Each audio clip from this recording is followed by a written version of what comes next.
Welcome to Unstrapped, where we use financial literacy to help you get unstrapped. I teach money management habits that will take you from living paycheck to paycheck to building wealth for the goal of becoming financially independent. If these are topics you're interested in, please stay tuned and consider subscribing. Thanks for tuning in. This video is all about budgeting. This video is part of a series I have on my channel focused on financial literacy principles. Budgeting is a core principle of financial literacy, and if done consistently, budgeting can make you rich. Keep watching to learn how. So let's start off by learning what is a budget. In simplest form, it is a spending plan. Here's a definition from NerdWallet.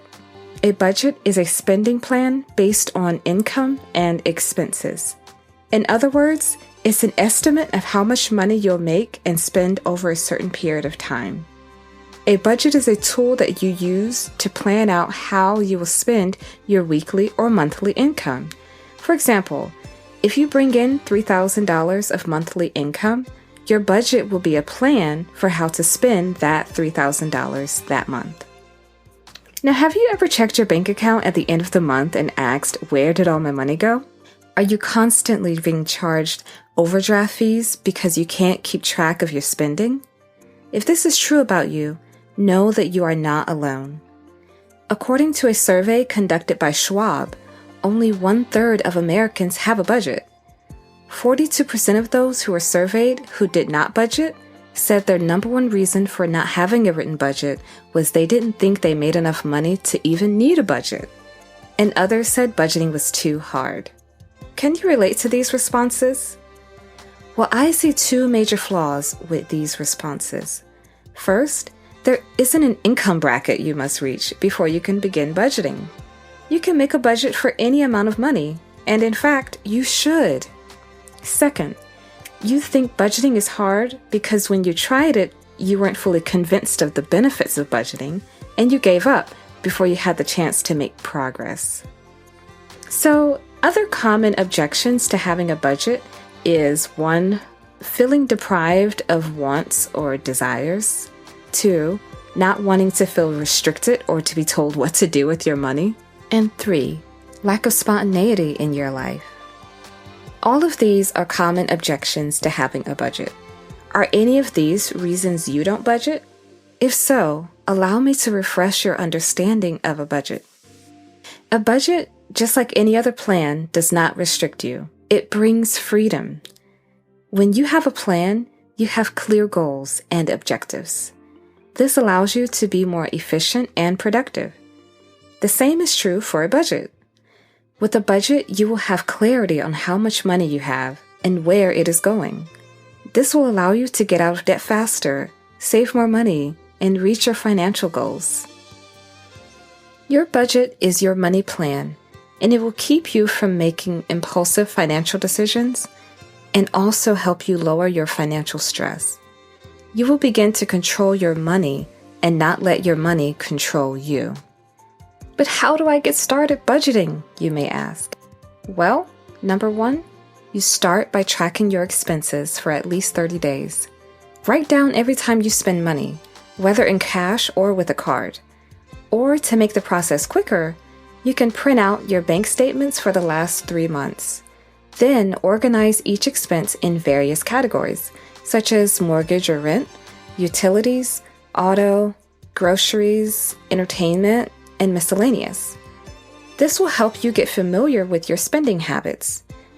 Now, when you do this, I want you to tell me, did anything surprise you? When I first started tracking my expenses, I was shocked that I was spending over $800 a month on groceries for one person. The reason most people aren't able to save and constantly feel as though they're living paycheck to paycheck is because they have no idea where their money is going. If your goal is to one day become rich, you have to know where your money is going, or you will quickly end up broke. So how do you go about making a budget? Well, a budget should be written down on a sheet of paper or electronically. It should be something you can touch, see, and manipulate when needed. It is highly unlikely that you will stick to a budget that is merely an idea or concept in your head and not a concrete plan. If you want the highest likelihood of a successful budget, write it down and make it plain. So here are the top 3 qualities of a good budget.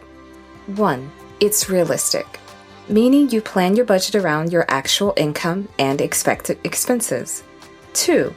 It is user-friendly, meaning you are using a budgeting method that's easy for you to follow, such as a budgeting app or an Excel spreadsheet. 3. It is goal-oriented, meaning your budget should be helping you to meet both short and long-term financial goals that you have set for yourself, like buying a new car or taking a vacation. The next step in creating a budget is to decide on a budget formula. A budget formula is basically how much money you assign to 3 major categories of your budget: giving, saving, and spending. This means you will assign a specific percentage of your after-tax income each month to these 3 categories. This will allow you to create a budget based on your priorities. Make it realistic for your life and income. Everyone's budget formula doesn't have to be the same, but I recommend a budget formula of 10, 25, and 65. So you will assign 10% of your after-tax income to giving or charitable donations. Giving your money, whether as a tithe to your church or a donation to a charity, not only makes an impact on the community around you, but it also increases your personal joy. After all, it is better to give than to receive. But if this is not currently a priority for you, feel free to allocate this money to another category. I would recommend you save it rather than spend it. Next, assign 25% of your after-tax income to savings and investing. This can include saving for an emergency fund, retirement investing, and saving for a child's college fund. Including saving and investing in your budget is exactly how budgeting can make you rich.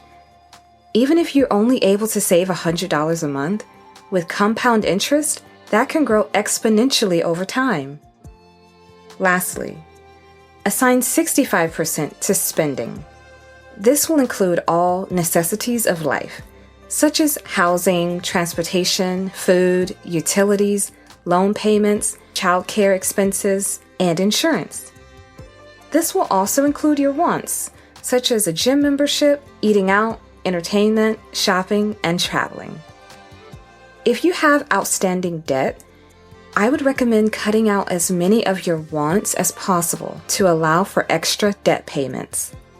This will mean making sacrifices in your budget, but it will not last forever. I want you to get unstrapped from debt as quickly as possible. The more wants you can sacrifice right now, the faster you can propel your progress to wealth accumulation. If you are debt-free, you can keep this percentage at 65%. But no, the more you can reduce your spending and increase your savings and investing, the better. A high savings rate is the #1 factor for achieving early financial independence. Now let's make this practical by using an example. Let's say your monthly after-tax income is $4,000. According to our budget formula, you will assign 10% to giving, 25% to savings and investing, and 65% to spending. So let's see how that works with an income of $4,000 per month. $400 will go to giving, $1,000 will go to saving, and $2,600 will go to spending. Is this example realistic for your budget? It may be hard to copy this budget formula if you have debt payments that eat away at your income. My hope is that by tracking your expenses, you will see how much of your hard-earned money is flying right out the door to debt. And honestly, I hope it makes you mad. Mad enough to say enough is enough, and I will no longer allow debt to control my future. That's the goal, to get you unstrapped from debt. So if your monthly spending is too high to use the budget formula in this example, that's okay. Everyone has to start somewhere. You don't have to use these specific numbers. You can design your own budget formula. Remember, A good budget will be realistic for your current financial state. If you can't reach your goal budget formula, the first thing I would recommend doing is cutting unnecessary spending. If you have trimmed your budget as much as you can and you still can't meet your goal budget formula, the only other option is to increase your income. This can be done by getting overtime hours, starting a side hustle, or selling unused items in your home. I will be doing a video on creative ways to increase your income, so hit the notification bell to get notified when it drops. Learning how to budget is the foundation of not only becoming rich, but staying rich. I hope this video helped you and you make the decision today to take control of your money through budgeting.